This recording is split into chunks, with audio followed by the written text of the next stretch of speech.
رسول اللہ صلی اللہ علیہ وآلہ وسلم نے فرمایا کہ 4 عادتیں جس کسی میں ہوں تو وہ خالص منافق ہے، اور جس کسی میں ان چاروں میں سے ایک عادت ہو تو وہ بھی منافق ہی ہے جب تک اسے نہ چھوڑ دے۔ وہ 4 عادتیں یہ ہیں: جب اسے امین بنایا جائے تو امانت میں خیانت کرے اور بات کرتے وقت جھوٹ بولے،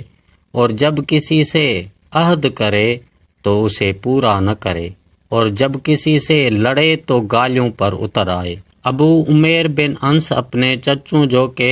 صحابہ تھے سے بیان کرتا ہے کہ نبی کریم صلی اللہ علیہ وآلہ وسلم نے فرمایا، منافق ان 2 نمازوں میں حاضر نہیں ہوتا۔ آپ صلی اللہ علیہ وآلہ وسلم کے مراد فجر اور عشاء کی نمازیں تھیں۔ ابو بشر راوی نے کہا، اس حدیث کا مفہوم یہ ہے کہ منافق ان 2 نمازوں کی ادائیگی پر دوام اختیار نہیں کرتا۔ سیدنا علی رضی اللہ عنہ سے مروی ہے، وہ کہتے ہیں، اللہ کی قسم رسول اللہ صلی اللہ علیہ وآلہ وسلم نے مجھ سے خصوصی طور پر جو باتیں بیان کی، ان میں سے ایک یہ تھی، مجھ سے بغض صرف منافق رکھے گا اور مجھ سے محبت صرف مومن کرے گا۔ نواس بن سمان رضی اللہ عنہ سے مروی ہے کہ نبی صلی اللہ علیہ وآلہ وسلم نے فرمایا، قرآن کے ذریعے جھگڑا مت کرو اور اللہ کے کتاب کی آیات کو دوسری آیات سے مت جھٹلاؤ۔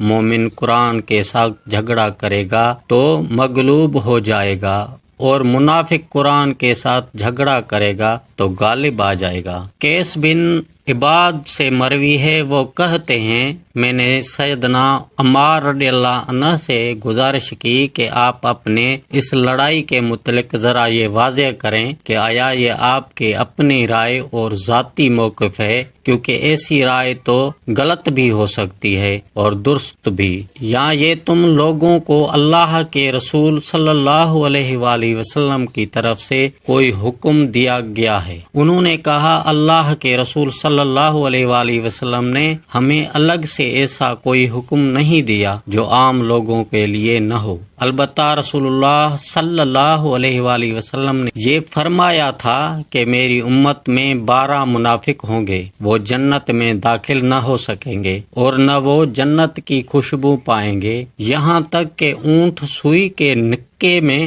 داخل ہو جائے۔ ان میں سے 8 کو ایک پھوڑا کافی ہوگا، یہ آگ کے شعلے کے مانند ہوگا جو ان کے کندھوں پر ابھرے گا اور ان کے سینوں پر جا کر ظاہر ہوگا۔ ابو عزینہ صدفی رضی اللہ عنہ سے مروی ہے کہ رسول اللہ صلی اللہ علیہ وآلہ وسلم نے فرمایا، تمہاری بہترین عورتیں وہ ہیں جو زیادہ محبت کرتی ہیں، زیادہ بچے جنتی ہیں اور اتفاق کرنے والی اور غم گساری کرنے والی ہوں۔ جب وہ اللہ سے ڈریں، اور تمہاری بدترین عورتیں وہ ہیں جو زیب و زینت اختیار کرنے والی اور تکبر کرنے والی ہوں، یہی عورتیں منافق ہیں۔ ان میں سے جنت میں اتنی ہی عورتیں جائیں گی جتنی تعداد میں کووں میں سرخ چونچ اور سرخ پاؤں والے کووں کی ہے۔